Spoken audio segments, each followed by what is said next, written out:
ஸ்ரீ சிவசங்கரா தேவனே, ஸ்ரீ சிவசங்கரா தேவனே. சங்கரம் சிவசங்கரம்.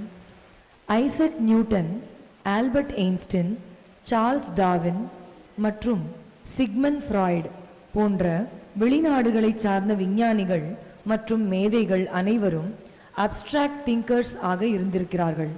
அப்ஸ்ட்ராக்ட் திங்கிங் என்பது கண்முன்னே இல்லாத அதே சமயத்தில் பிரபஞ்சத்தில் இருக்கிற ஒரு பொருளை பற்றிய சிந்தனை என்று விளக்கம் தரப்படுகிறது. அப்ஸ்ட்ராக்ட் திங்கிங் என்றால் என்ன? அது மனிதனின் நார்மல் திங்கிங்கிலிருந்து எவ்வாறு வேறுபடுகிறது?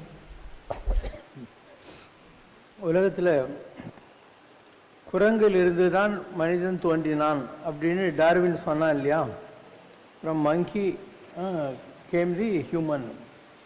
அப்போது இருந்த போப் பிஷப் எல்லோரும் சொன்னாங்க, நான் குரங்கிலிருந்து வந்தேன்னு தெரிஞ்சாக்க நான் suicide பண்ணிக்குவேன்னாங்களாம். they want to agree or not. We all came from monkey. It's an evolution. அந்த மாதிரி நம்மக்கிட்ட ஐ ஆல்ரெடி பீன் டெல்லிங் 5 உடம்பு இருக்குது. ஒன்று இந்த உடம்பு. இப்போ நீங்கள்லாம் வந்து ட்ரை கலர் இட்லி சாப்பிட்டு இருக்கீங்க, கொஞ்சம் ஸ்வீட் சாப்பிட்டீங்க, கொஞ்சம் பழம் சாப்பிட்டுன்னு இருக்கீங்க, சுண்டல் சாப்பிட்டுன்னு இருக்கீங்க, சிப்ஸ் சாப்பிட்டுன்னு இருக்கீங்க. இந்த உடம்பு அன்னமய கோஷம், சாப்பாட்டினால் வாழ்கிற ஒரு உடம்பு. அதுக்கடுத்து உங்களுக்கு தெரிஞ்சாலையும் தெரியலனாலையும் தூக்கத்தில் கூட மூச்சு காற்று போயிட்டு வந்துட்டுருக்கு. தட்ஸ் கால் பிராணமய கோஷம். பிராணம் அப்படின்னா காற்றுன்னு அர்த்தம். அதனால தான் யாருன்னா செத்துப்பட்டா அப்படி கை வச்சு பிராணம் போயிந்தே அப்படின்வாங்க தெலுங்கில். போயிடுச்சுன்னு அர்த்தம், உயிர் போயிடுச்சுன்னு அர்த்தம். 3வது, நீ படிச்சுன்னு தூங்கியிருந்தால் கூட உனக்கு கனவெல்லாம் வருது. ட்ரெயினில் மிஸ் பண்ணுற, இல்லை தண்ணியில் முழுகிற இல்லையா, எல்லா விதமான காட்சிகளும் வருது இல்லையா, அதுக்கு பேர் மனோமய கோஷம். 4வது இருக்குது, அது விஞ்ஞானமய கோஷம், அறிவினால் இயங்குகிறது. அதுக்கு மேலே ஒன்று இருக்குது, அது ஆனந்தமய கோஷம். அப்போ அன்னமய கோஷம், பிராணமய கோஷம், மனோமய கோஷம், விஞ்ஞானமய கோஷம், எல்லாத்துக்கும் மீறி இருக்கிறது தான் ஆனந்தமய கோஷம். இந்த விஞ்ஞானிங்கிறவங்க 4வது லேயரில் இருக்காங்க. விஞ்ஞானம்னா தெரியும் இல்லையா, இன்வென்டர், சயின்டிஸ்ட், அந்த அர்த்தத்தில் அவங்க 4வது பாடியில் இருக்காங்க. பட் அட் டைம்ஸ் அவங்களுக்கே தெரியாமல் ஒரு சப்கான்ஷியஸ் மைண்டு திடீர்னு ஆக்டிவைஸ் ஆகிடுது. And that is able to dwell in this anandamaya kosham for a smaller time. Jumping from rational mind to the anandamaya kosham ஒரு ஸ்மாலர் டைம் அது இருக்கும். அந்த நேரத்தில் தான் இந்த பெரிய பெரிய கண்டுபிடிப்புகள் எல்லாம் உலகத்தில் வருது. ஒரு விஞ்ஞானியாக அவங்களால கண்டுபிடிக்க முடியறதில்லை. And they get into that anandam of Mahatma Siddhas, they are able to get the highest levels of truth. அதனால் இவங்களுடைய கேள்வி என்னென்னா, இந்த விஞ்ஞானிகள்லாம் கண்டுபிடிச்சாங்கன்னு அவங்க ஒன்றும் கண்டுபிடிக்கிறதில்ல. தாமஸ் ஆல்வா எடிசன் அவன் சுடுதண்ணி டீ போடுறதுக்காக சுடுதண்ணி போட்டுருந்தான். அப்போ அதுக்கு மேலே ஒரு தட்டு மூடினாங்க இல்லையா, அது டல்க் டல்க் டல்க்குன்னு ஆடின்னு இருந்தது அந்த சுடுதண்ணினால். அப்போ அவனுக்கு நீராவி என்ஜின் அந்த கன்செப்ட் மைண்டில் வந்தது. ஸ்டீமில் இருந்து நீராவி என்ஜின் வந்து. மேடம் கியூரி இருக்கா இல்லையா, அவளுக்கு அந்த ரேடியோ ஆக்டிவ் தியரிங்கிறது கனவுல வந்தது. தூக்கத்தில் எந்திரிச்சு கிடுக்கிட்டுன்னு எழுதிட்டு திருப்பின்னு தூங்கிட்டா, காத்தால எழுந்திரிச்சு பார்த்தா that is already there. And தண்ணியினுடைய ஒரு ராஜாவுக்கு தங்க கிரீடம் கொடுக்குறாங்க. அந்த தங்க கிரீடத்தில் ரியல் கோல்டு எவ்வளோ இருக்குதுன்னு தெரியணும். அப்போ ஒரு ஆர்கமெடிஸ் என்ற சயின்டிஸ்ட்டை கூப்பிட்டு கேட்குறான், இதில் எவ்வளோ கோல்டு கண்டென்ட் இருக்குதுன்னு சொல்லு, இல்லைன்னா உன் கழுத்தை வெட்டிடுவேன்றான். இதால் ஐயோ என் கழுத்தை நிற்குமோ நிற்காதே தெரியலேன்னு தண்ணி தொட்டில் படுத்துன்னு அப்படியே இருக்கான். அப்போ இவனுடைய வெயிட்டுக்கு தண்ணி கொஞ்சம் ஓவர்ஃப்ளோ ஆகுது. உடனே இவன் ஜம்ப் பண்ணுறான், யுரேக்கா யுரேக்கா யுரேக்கா அப்படின்னு. என்ன அதுக்கு அர்த்தம்? அந்த கோல்டு எவ்வளோ இருக்குதுன்றது அந்த கோல்டு கருவனை தண்ணியில் போட்டால் வெளியேற தண்ணியை வச்சு கண்டுபிடிக்க முடியும் அப்படின்றது. யுரேக்கா அப்படின்னா கண்டுபிடிச்சிட்டேன். இப்போ எல்லோரும் என்னன்னா, ராஜா கேட்ட கேள்விக்கு விடையே கண்டுபிடிச்சிட்டேன். அதெல்லாம் கரெக்ட். இப்போ எங்கே போகிறேன்னா, ராஜா பார்க்க போகிறேன்னா. ஏன்னா அவன் தண்ணி தொட்டிலேருந்து நேக்கடாக தான் வந்தான், துணியே இல்லாமல் வந்தான். அப்போது ஒரு naked mind and he forgot even that is in a naked body. இப்படி தான் விஞ்ஞான கண்டுபிடிப்புகள் எல்லாமே இந்த உலகத்தில் வந்தது. அவங்க ஒன்றும் கீக்கல. இதே நிலை ஆனந்தமய கோஷத்தில் போகிற ஞானிகளுக்கு இருக்கு. ஜெயதேவர்னு ஒருத்தர், அவர் பகவான் கிருஷ்ணரை பற்றி கீத கோவிந்தம்னு ஒரு காவியம் எழுதினே இருக்காரு. அப்போ அந்த கீத கோவிந்தத்தில் வைகுண்டம் இந்த காட்சிகளை பற்றியெல்லாம் எழுதணும். அவருக்கு மைண்டில் வரல. சரி நான் குளிச்சுட்டு வர்றேன்ட்டு எண்ணெய் தேய்ச்சிட்டு போகிறாரு. போயினே இருக்கிற போது அவருக்கு அது மைண்டில் வருது. ஓடி வந்து திருப்பி எழுதிட்டு திருப்பி எண்ணெய் தேய்ச்சி குளிக்கிறதுக்கு போகிறாரு. வந்த உடனே வயசுக்கிட்ட கொண்டா எனக்கு அதெல்லாம் ஞாபகம் வந்துடுச்சுன்றாரு. என்ன சொல்கிறீங்க, நீங்கள் வந்து எழுதிட்டு போனீங்களே உங்களுக்கு அதுவே தெரியலையா அப்படின்னாங்க. So when he was conscious, he was not knowing. ஏதோ ஒரு மைண்ட் செட்டில். இப்போ நிறைய பேர் நீங்களே ரோட்டில் பார்க்கலாம், போகிற போது இப்படி கையெல்லாம் ஆட்டின்னு பேசின்னு போயினே இருப்பாங்க. நீங்கள் வந்து சைக்கிள் இடிக்கிறது கூட உங்களுக்கு தெரியாது. அந்த மாதிரி ஒரு ஸ்டேட் இருக்குது. அதில் தான் அது வருது. இந்த மாதிரி நிறைய மகான்கள் இருக்கார். இந்த கேரளாவில் பகவான் கிருஷ்ணருடைய இதெல்லாம் எழுதின்னு இருக்கார் நாராயண பட்டர். அப்போ வைகுண்டம் எப்படி இருக்குன்னு அவருக்கு தெரியல. அதனால் என்ன பண்ணுறாரு, கண்ணை மூடி ப்ரே பண்ணிட்டு அவர் எழுதின்னு ஓலி இப்படி தலை மேலே பிடிக்கிறாரு. அப்போ வைகுண்டம் எப்படி இருக்குன்றதெல்லாம் அவருக்கு தெரியுது. அதை வச்சு அவர் எழுதுறாரு. So there is a fraction of moment when you jump from the rational mind to the ecstatic mind. அதுதான் ஆனந்தம்ன்றது. அது உனக்கு புரியணும்னா, ஒரு மீன் இருக்குது. அந்த மீன் தண்ணியில் தானே இருக்கும்.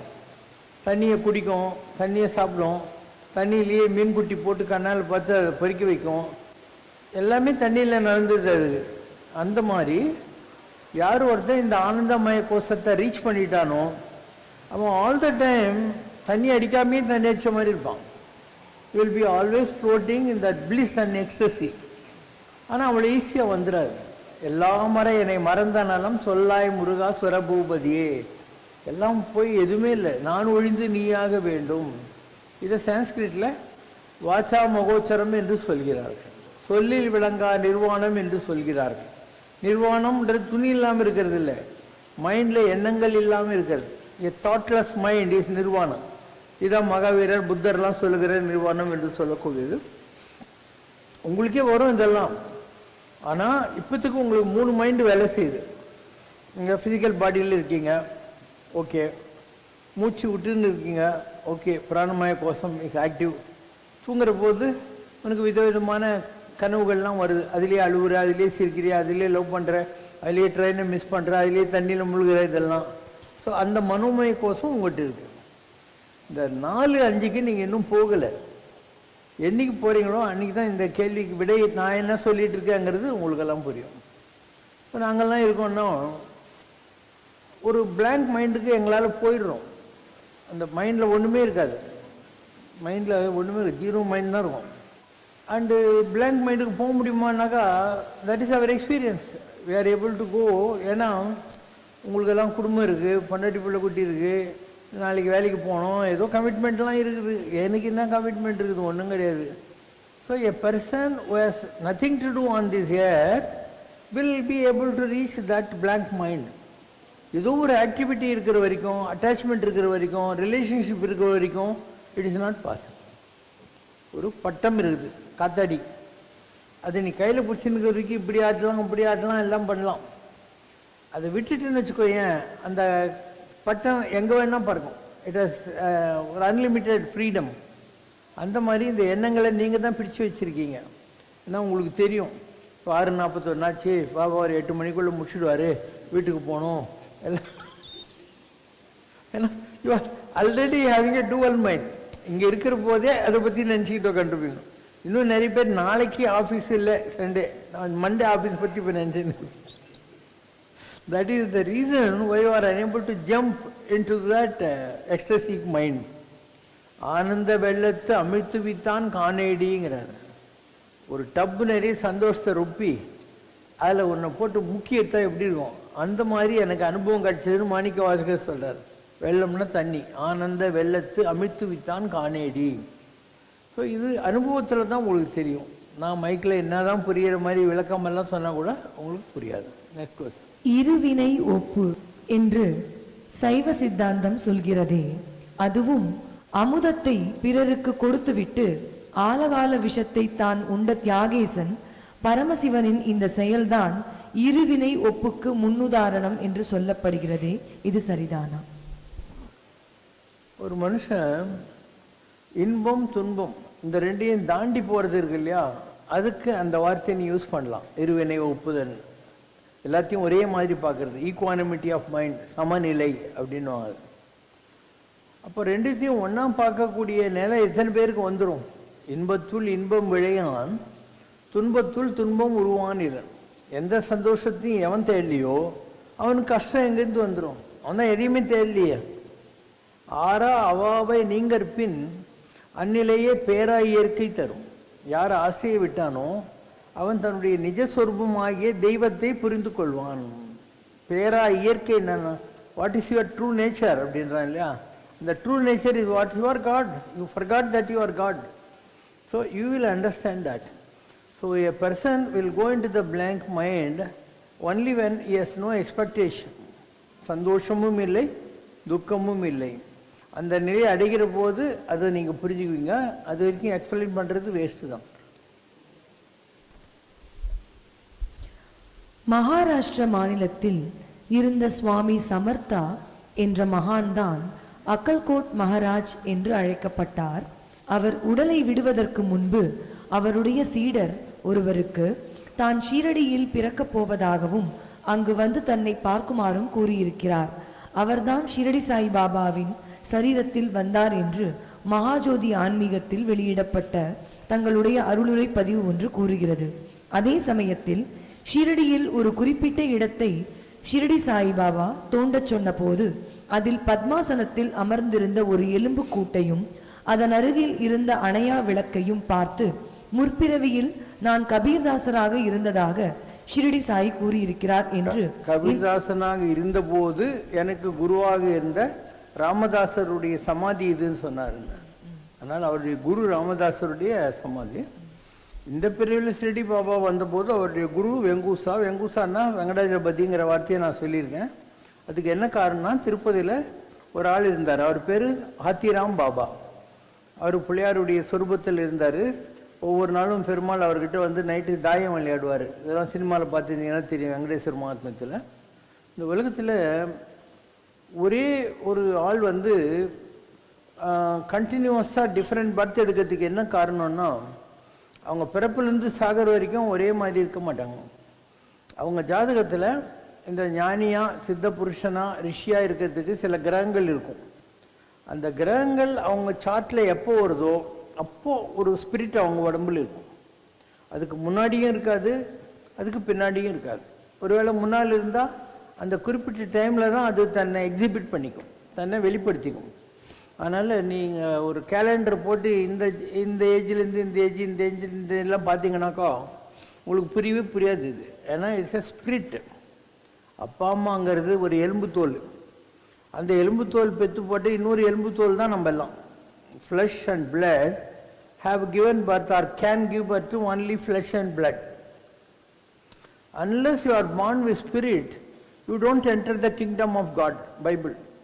நீ ஒரு பரிசுத்த ஆவியினால் நிரப்பப்பட்டால் அன்றி தேவலோகத்தினுடைய ரகசியங்கள் உனக்கு புரியாது அப்படின்னு. அப்போ அந்த நிக்கோதேமஸ் ராஜா கேட்குறான், how is it possible அப்படிங்கிறான், எப்படி நடக்குது இதுன்னு.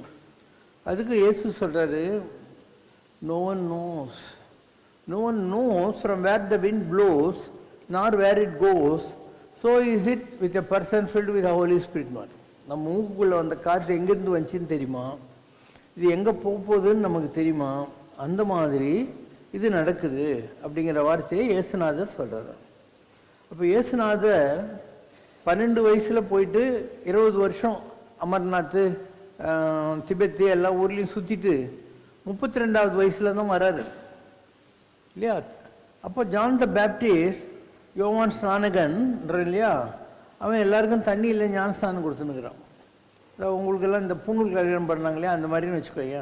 அது ஒரு ப்ரிமிலினரி வேஸ் ஆஃப் டீச்சிங் யூ.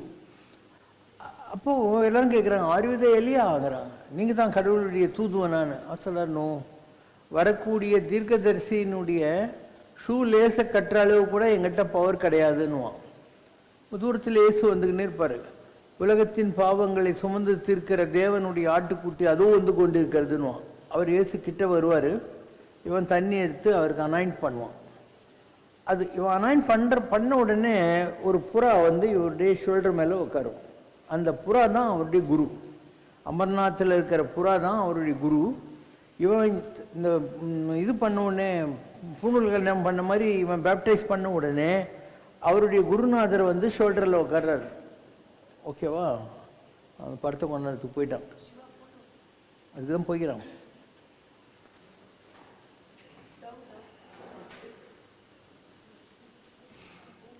அப்போ 12 வயசுலேருந்து 32 வயசு வரைக்கும் அவர் அரைஞ்சின்னு தான் இருந்தார். he was searching the truth. he has not become the ultimate prophet. அலைஞ்சிக்கின்னு தான் இருந்தார். அதே மாதிரி பிறப்புலேருந்து 12 வருஷம் வரைக்கும் இருந்தார் இல்லையா? அவன் வந்து குழந்தைகளெல்லாம் கொலை பண்ணுறான், அந்த மாதிரிலாம் இருந்தது இல்லையா? அந்த நேரத்துலேயும் கூட நான் சொல்லியிருக்கேன், இதுதான் அந்த புறா. நான் இதை பற்றி சொல்கிற போது இங்கே வருது பாருங்க, இந்த புறாவுடைய எக்ஸ்பேண்டட் வெர்ஷன் தான் இங்கே போட்டிருக்கோம்.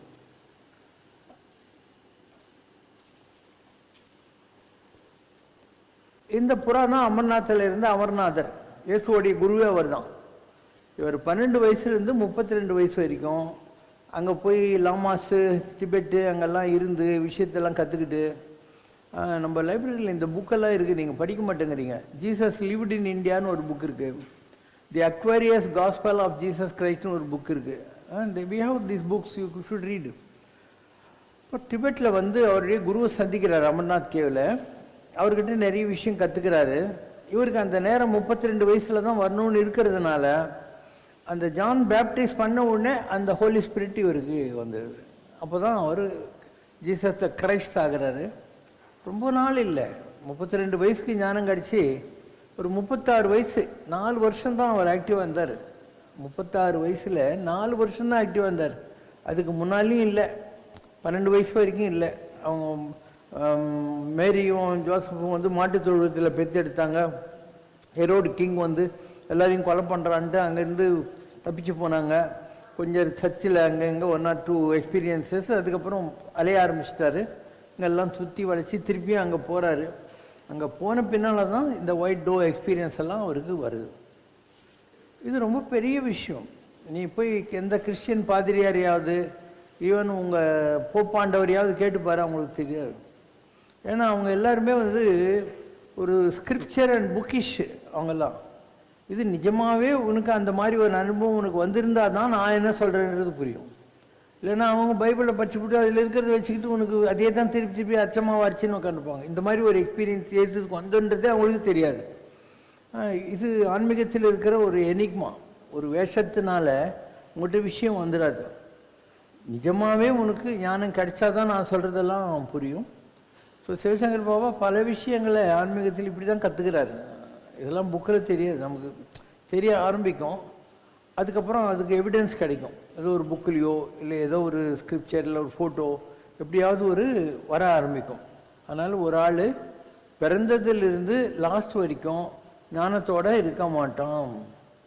அதுக்கு ஒரு குறிப்பிட்ட டைம் அவங்க ஜாதகத்தில் வரும். ஒரு குரு தசை இல்லை அவங்களுக்கு எந்த பிளானட் ரொம்ப பவர்ஃபுல்லாக இருக்கோ அந்த மாதிரி, சுக்கிர தசை இல்லை கேத்து, இந்த மாதிரி ஒரு ஒரு கிரகம் ஒவ்வொருத்தருக்கும் சூட் ஆகும்.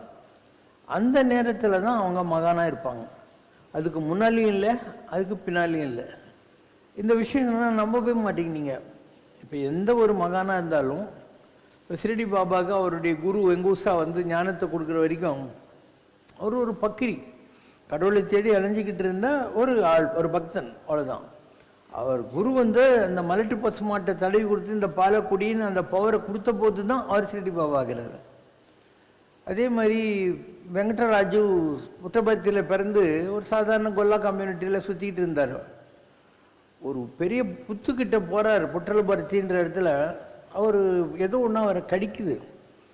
அதுக்கு பின்னால் திடீர்னு அவர் ஷிரடிக்கு போய் நான் தான் ஷிரடி பாபா, அந்த ஸ்பிரிட் என்கிட்ட வந்துச்சுன்றார். அங்கே இருக்கிறவங்களாம் அப்படிலாம் ஒன்றும் இல்லைன்னு தட்டி விட்டாங்க.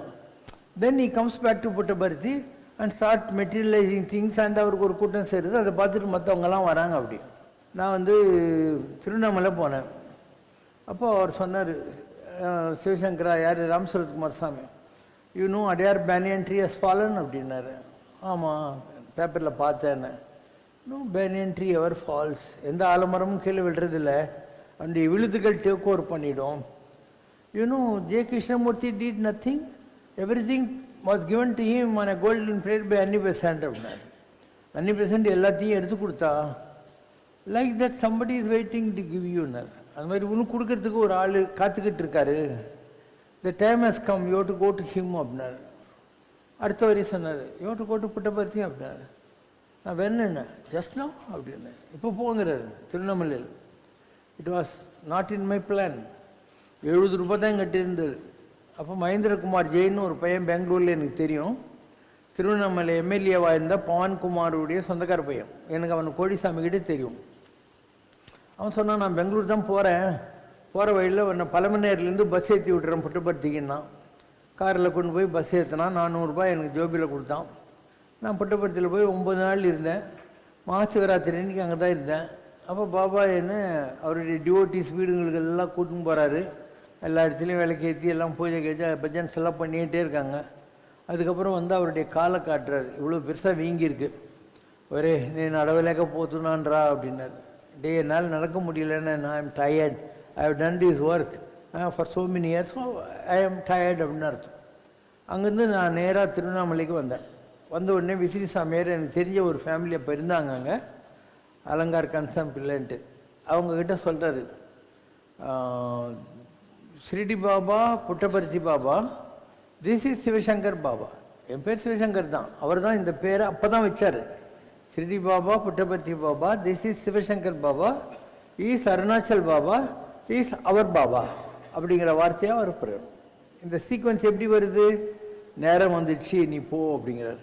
ஏன்னா அவருக்கு அவரே சொல்கிறார், என் கால் வீங்கி போச்சுன்னா எனக்கு போர் அடிச்சு போச்சு இந்த வேலைன்னு அர்த்தம் அதுக்கு. But even though he gave me his energy, he survived for some more time after that. நிறைய பேர் என் டிவி ப்ரோக்ராம் வந்து இருந்தது, தேவர் நிலாவுக்கு ஒரு தேவாரம். அப்போது பாபா கிட்ட போகிற போது அவர் சொல்லுவாராம், நீங்கள்லாம் இன்னொரு பாபா கிட்ட போகிறீங்க, எனக்கு தெரியும், பொங்க பொங்க நான் கொஞ்சம் ஃப்ரீயாக இருக்கணும் அப்படின்னாராம். நிஜமாக நடந்த மாதிரி சொல்கிறேன், அவரே சொல்லியிருக்காரு அந்த மாதிரின்னு சொல்லிட்டு. அண்டு ஆல் திஸ் உங்களுக்கு ஒரு ஃபெய்த் இருக்கு இல்லையா, ஒரு மகான் மேலே. இப்போ பரமாச்சாரியார் ஒருத்தருக்கு பிடிக்கும்னு வச்சுக்கோ, அதை தவிர வேறு யாருமே இல்லை அப்படின்னு நினைப்பாங்க இல்லையா. நான் ஒரு தடவை ஆந்திரா போனேன். ஆந்திராவில் இவர் தான் அருண் சார் இல்லை, இவங்க அப்பா, அவர் என்ன வந்து அவங்க ஊருக்கு கூட்டின்னு போனார்.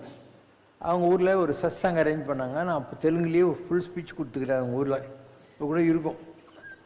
அதுக்கப்புறம் அவர் என்னை கூப்பிட்டுன்னு, இவர் இருக்கார் இல்லையா மும்முடி வரம் பாலயோகி, அவர் வருஷத்துக்கு ஒரு நாள் தான் வெளியே உட்காரு. விடிகால 4 மணி 5 மணிக்கு போயிட்டு அப்படியே ஜொலிப்பார், அவர் கோல்டு மாதிரி. அவருடைய தரிசனம் பார்த்தோம். அதுக்கப்புறம் ஜெல்லமுடி அம்மா கிட்ட கூப்பிட்டு, ஜெல்லமுடி அம்மான்றது ஒரு பெரிய ஒரு மதர்லி பர்சன் அந்த காலத்தில். அங்கே போனோம். அப்போ அந்த அம்மாவை நம்புறவங்க யாருன்னா இருப்பாங்க இல்லையா, அவங்க யாராக இருந்தாலும் எங்கள் அம்மாவுக்கு அடுத்தபடி தான் அப்படின்னாங்க. நம்ம என்ன சண்டை போடுறதுக்காக போகணும், சாமி கும்பிட்றதுக்கு போகணும். இதே ப்ராப்ளம் எனக்கு அமெரிக்காவில் கூட வந்துச்சு. அமெரிக்காவில் சிகாகோவில் ஒரு ஸ்ரீடி பாபா கோயில்.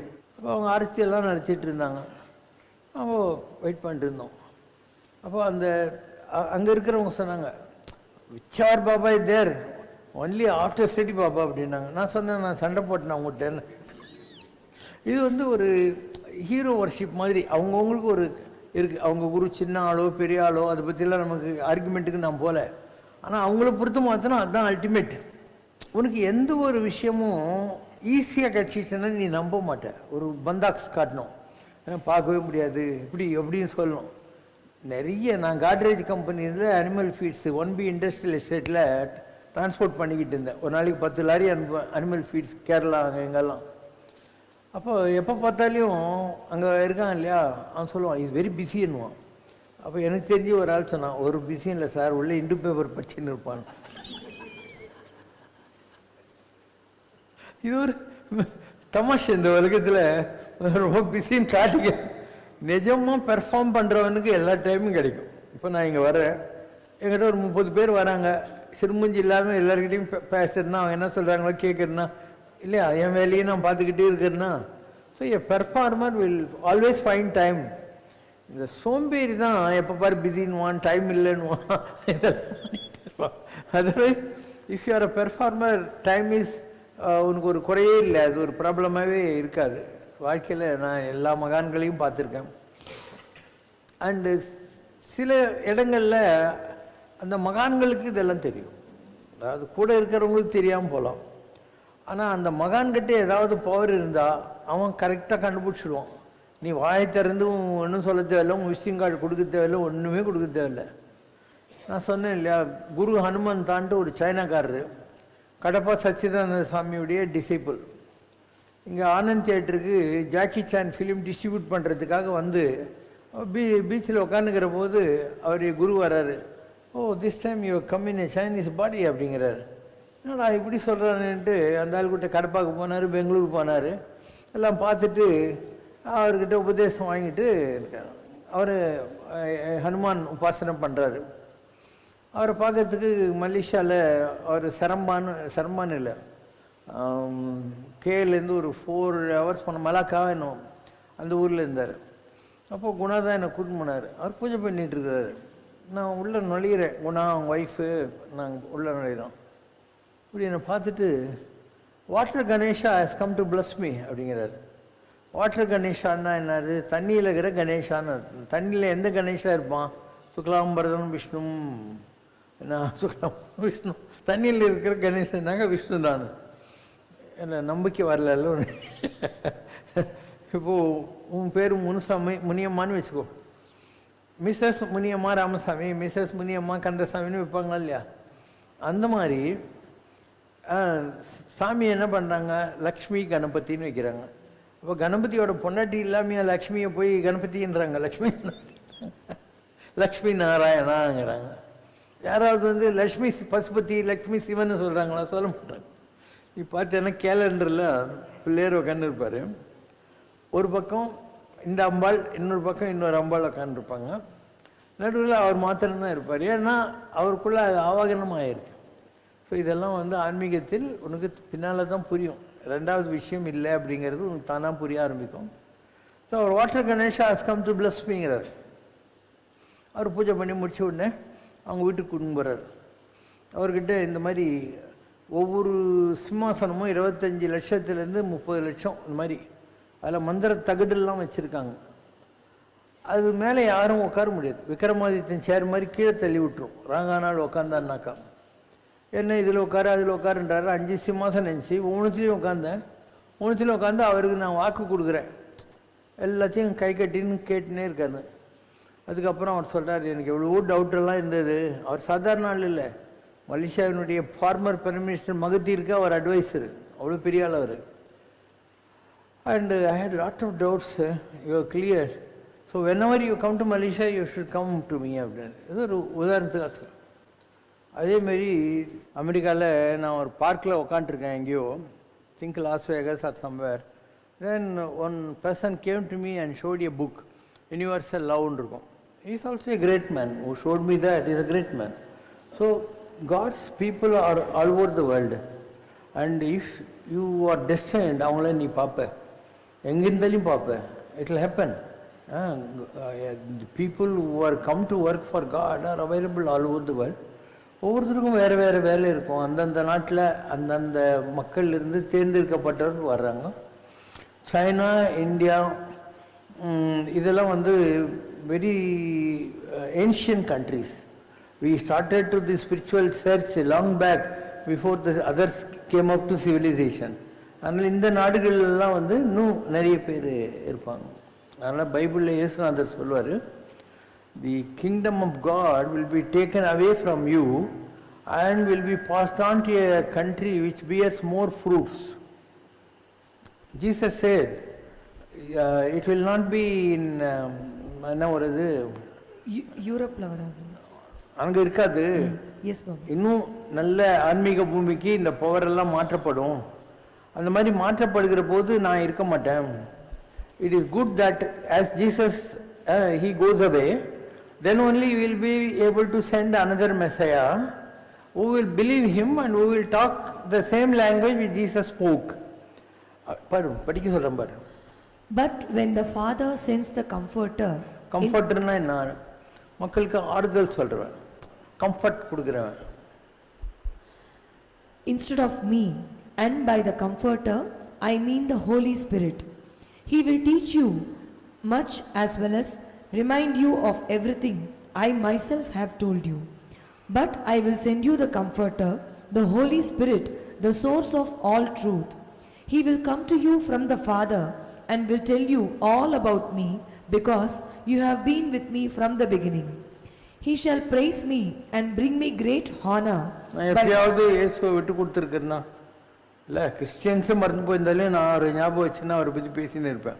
So you will accept me அப்படிங்கிற வார்த்தை சொல்லு. By showing you my glory.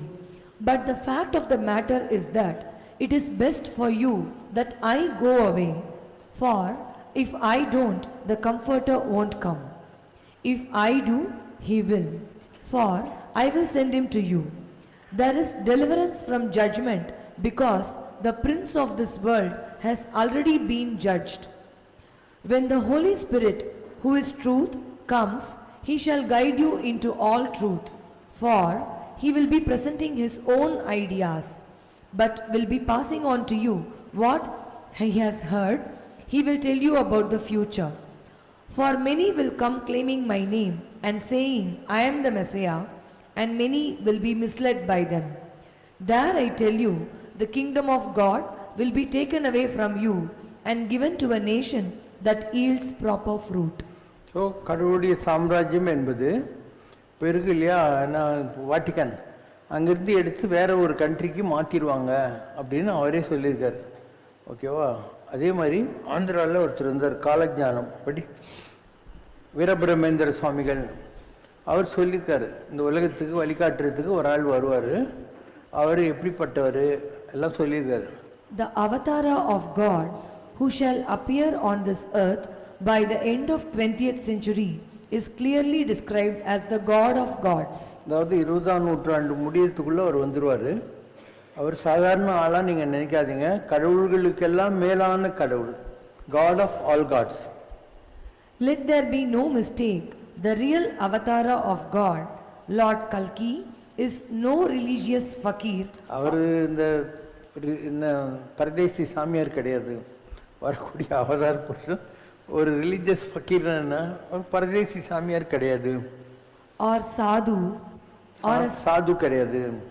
or a saffron clad recluse. கஷாய வஸ்திரம் தரித்திருக்கக்கூடிய ஒரு ஆள் கிடையாது. In fact, he is not a religious person at all. அவர் ரிலீஜியஸ் பர்சனே இல்லை. ரிலீஜியஸ்னா என்ன? இந்த சாஸ்திரம் சம்பிரதாயம் சடங்கு இதெல்லாம் கட்டிக்கிட்டு அழுகுறவன். ஸோ வரக்கூடிய ப்ராஃபிட் ரிலீஜியஸ் பர்சனே கிடையாது. But a world leader. A world leader.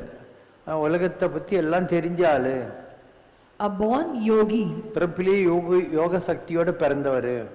With political insight. அரசியலை பற்றி அவருக்கு நல்லா தெரியும். And spiritual vision. அவருக்கு ஆன்மீகத்தை பற்றி நிறைய விஷன்ஸ் இருக்கு. To create one humanity. இந்த உலகத்தில் எல்லா மதங்களையும் ஒழிச்சு ஒரே ஹியூமனிட்டி உருவாக்குறது தான் அவருடைய purpose. This and this alone should help us to identify the coming Avatara. இந்த ஆள் யாருன்னு கண்டுபிடிக்கணும்னா இந்த குவாலிட்டிஸ் எல்லாம் பார்த்துக்கோ. அவர் சாமியார் கிடையாது, பக்கிரி கிடையாது, ரிலீஜியஸ் பர்சன் கிடையாது. ஏன்னா இதெல்லாம் வச்சு நீ அடையாளம் தெரிஞ்சுக்கோ. அவருடைய மிஷன் இப்படி தான் இருக்கும். உலகத்தை மதங்கள் இதிலிருந்தெல்லாம் விடுதலை பண்ணி ஒரே மாதிரி வாழ வைக்கிறதுக்கான ஒரு வழிமுறையாக இருக்கும். இதெல்லாம் எப்பயோ போட்டு நான் all this I publish long back. ஏன்னா எனக்கு ஞானம் கிடைச்ச போதே இதெல்லாம் தெரிஞ்சது. என்னென்ன வாட் நெக்ஸ்ட்டுங்கிற மாதிரி எல்லாம் தெரிஞ்சது தான் நம்ம இதெல்லாம் பண்ணுறோம். ஒரு ப்ராஃபெட்ன்றவன் ஜாதகத்தில் சில குறிப்பிட்ட கிரகங்கள் இருக்கிற போது தான் அந்த ரோலை ப்ளே பண்ண முடியும். அதுக்கு முன்னாடியும் இல்லை, அதுக்கு பின்னாடியும் இல்லை. அவங்கக்கிட்ட இருக்கிறது கூட இன்னொருத்தருக்கு மாற்றிடுவாங்க. அந்த அந்த தசை மாறிடுச்சுன்னா அவங்க ஜாதகத்தில் இன்னொரு ஆளுக்கு மாற்றிடுவாங்க. So it's a role which you come to play and don't think that is from birth to death. அந்த மாதிரி கிடையாது.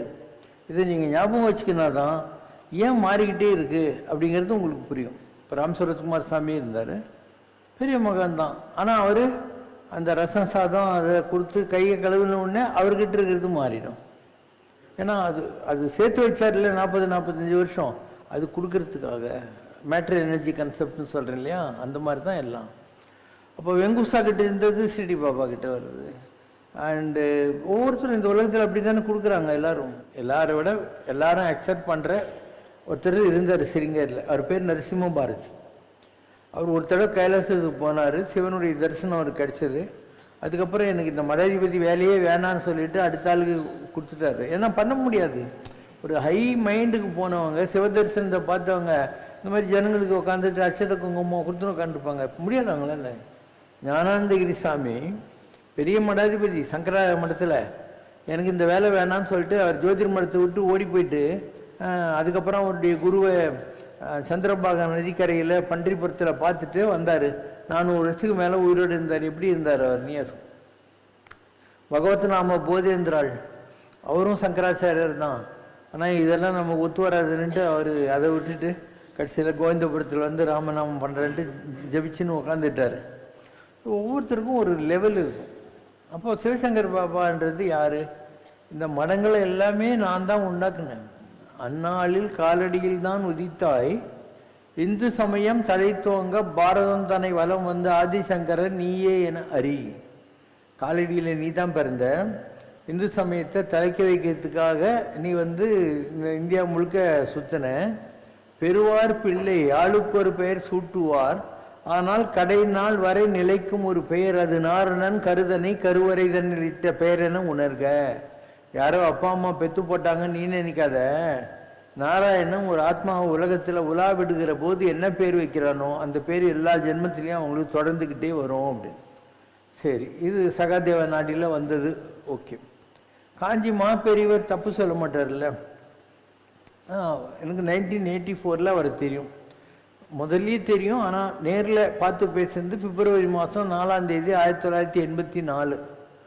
அதுக்கப்புறம் அவரை நான் அப்படியே சேஸ் பண்ணிக்கிட்டே வந்தேன். இதில் திருப்புக்குழியில் இருந்தார், காஞ்சிபுரத்தில் இருந்தார். நான் அடிக்கடி காஞ்சிபுரம் போவேன், பார்ப்பேன், எல்லாம் பண்ணுவேன். அப்போ அவர் சொல்கிறார், அவன் இல்லைன்னா எங்கள் மடமே இல்லை தெரியுமோ அப்படின்னாரு. அவர் ஏன் அதை சொல்கிறார்? சிவசங்கர் பாபா தான் ஆதிசங்கரை.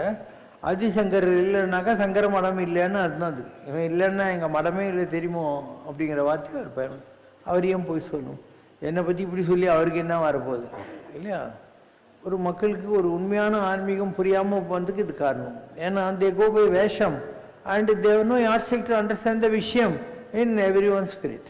இது எப்படி கண்டுபிடிக்கலாம்னா, ஒரு ஆள்கிட்ட பவர் இருந்தால் நீ கிட்ட போகிற போது உன்னுடைய உடம்புல சில மின் அதிர்வுகள் வரும். ஒரு எலக்ட்ரோ மேக்னெட்டிக் கிட்ட போகிற போது உன்னுடைய அம்மீட்டர் முள்ள ஆடும் இல்லையா? அந்த மாதிரி உங்ககிட்ட இருந்தால் ஏதாவது சரக்கு ஒரு நிஜமான மகான்கிட்ட போகிற போது அது வேலை செய்யும். அதை வச்சு அந்த ஆள்கிட்ட சரக்கு இருக்குது இல்லைன்னு கண்டுபிடிக்கலாம். நான் ரோடு ஓரத்தில் குப்பைக்காரனா பிச்சைக்காரனா உட்கார்ந்த சாமியார்கள்லாம் பார்த்துருக்கேன். எப்படி நான் கண்டுபிடிக்கிறேன் அவங்கெல்லாம் பெரிய ஆளுன்னு சொல்லிட்டு? அந்த அதிர்வு அலைகள். லிங்கிச்சேட்டி ஸ்ட்ரீட் சாமி குப்பைக்காரனாட்டு உட்காந்துப்பார், நம்ம அவரை கண்டுபிடிக்கிறோம். இங்கே முப்பாத்தம்மன் கோயில் இருக்கு இல்லையா, அடையார் பிரிட்ஜுக்கிட்ட, அந்த இடத்துல ஒரு பாட்டி துணியே இருக்காது, சும்மா இப்படி போத்தின்னு இருப்பா, காலெல்லாம் தெரியும், கண்ணு தெரியாது, தகர டப்பா தான் வச்சுன்னு பிச்சைக்காரின்னு உட்காந்துருப்பா. அந்த கோயிலுக்குள்ளே இருக்கிற முப்பாத்தம்மன் அந்த உடம்பை பிடிச்சிக்கிட்டு இவளுடைய தவத்தை அது வாங்கிக்குது. நீங்கள்லாம் போய் முப்பாத்தம்மனை கும்பிட்டா உங்களுக்கு நடக்குது இல்லை? அப்போ இந்த அம்மா மூலமாக அது தன்னை சார்ஜ் பண்ணிக்குது. இப்படியெல்லாம் ஆன்மீகத்தில் இருக்குது. அதனால் நீங்கள் வெளி வேஷங்களை பார்த்து ஏமாறுறவங்களே தவிர அவங்ககிட்ட என்ன இருக்குன்னு தெரிஞ்சுக்கிற அளவுக்கு உங்ககிட்ட ஒன்றும் இல்லை. That is the reason we always go misled with the external attributes and external attires. அங்கே அந்த ட்ரெஸ்ஸு கோடு அவங்கள சுற்றி இருக்கிறது அந்த பந்தா, ஜனங்களும் யோக்கியம் இல்லை, சாமியார்களும் யோக்கியம் இல்லை. இதெல்லாம் என்ன வந்துச்சு? நல்லா யோசனை பண்ணேன். ஸோ எல்லாம் தமாஷ். இப்போ நான் ஒரு தனியாள், ஒரு வில்லேஜிலேருந்து வந்தாள், ஒன்றுமே இல்லாமல் ஒரு ஆள் இவ்வளோ பெரிய அமைப்பை உருவாக்க முடியுது. இவ்வளோ லேண்டு, இவ்வளோ வச்சு, இவ்வளோ நகை நட்டு எல்லாம் பண்ண முடியுது. இந்த மாதிரி இருந்தால் அதுக்கு பேர் பவர். அதாவது எம்டினஸ்லேருந்து எல்லாத்தையும் உருவாக்க வேண்டியிருக்கும். அப்போ உங்கள்கிட்ட ஏதோ இருக்குன்னு அர்த்தம் இல்லையா? இல்லைன்னா ஹிந்தியில் சொல்லுவாங்க, சல்தி சல்திக்கோ சலானே வாலா, என்ன ஒரு பழமொழி இருக்குது. ஏற்கனவே இருக்கிற ஒரு எஸ்டாப்ளிஷ்மெண்ட்டில் நீ சும்மா கிளர்க்கு வேலையும் பண்ணிக்கிட்டு இருக்க, நீ ஞானியெல்லாம் ஆகலை, இல்லை ஞானி ஆகிடுமா சும்மா 4 புக்கை படிச்சு நகி நகி ரசதி டுக்குருங்காருன்னே ஆனானப்பட்ட ஆதிசங்கரே சொல்லிட்டாரு. இது இந்த கிராமர்லாம் உதவாதரான்ட்டு. இதுதான் இன்றைக்கி ஆன்மீகத்தில் ஒன்று. ஆன்மீகமே இன்றைக்கி நான் அக்செப்டபிள். யார் மதிக்கிறான் ஆன்மீகத்தை? ஒரு சினிமாக்காரனுக்கும் கட்சிக்காரனுக்கு இருக்கிற மரியாதையில் 1000ல் 1 பங்கு கூட எந்த சாமியாருக்கும் கிடையாது. அண்டு இதுலேயும் 100க்கு 80 பேர் 90 பேர் சும்மா அந்த மாதிரி ஏற்கனவே இருக்கிறத வச்சு குண்டு செட்டில் குதிரை ஓட்டின்னு அவங்க அந்த அளவுக்கு ஞானமும் இல்லை, தவமும் பண்ணலை. ஆனால் என்பது உள்ளகிற ஒரு நமக்குள்ள எத்தனையோ பிறவி எடுத்த போது வந்த அதனுடைய ஜோதி தான் உள்ளிருந்து வர்றது. நற்றவத்தவர் உள்ளிருந்து ஓங்கும் நமச்சிவாயமே யோகி ஹிருத் பத்ம வாசினே யோகுடைய இறுதி தாமரையில் வசிக்கிறவன். இதெல்லாம் ஆன்மீகத்தில் உயர்நிலைகள் வருகிற போது தெரியும்.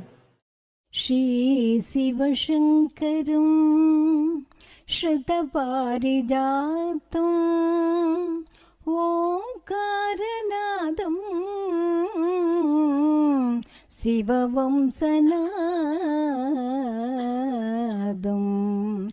ஆஜானுபாகும் அரவிந்த தளயதாக்ஷும் ஸ்ரீ சிவசங்கரம் ஹிருதி பாவயாமி. கண் முன்னேறுப்பதும் கடவுளே உன்னை காண கிடைப்பதும் உன் திருவருளே. கண் முன்னேறுப்பதும் கடவுளே என்னை படைத்ததும் நின் கரமே. யான் ஏழ்பிறவி தொடராய் செய்தவமே. கண் முன்னிருப்பதும் கடவுளே சொன்ன வண்ணம் செய்த பெருமானே. ஜோதி ரூபந்தில்லை ஆள் சிவனே. வண்ணமயில் ஏறும் ஷண்முகனே. எம்மை வாழ்விக்க வந்த சிவ சங்கரனே. கண் முன்னிருப்பதும் கடவுளே. குறை ஒன்றுமில்லை மறைமூர்த்தி கண்ணா. குறை ஒன்றும் இல்லை கண்ணா. குறை ஒன்றுமில்லை கோவிந்தா.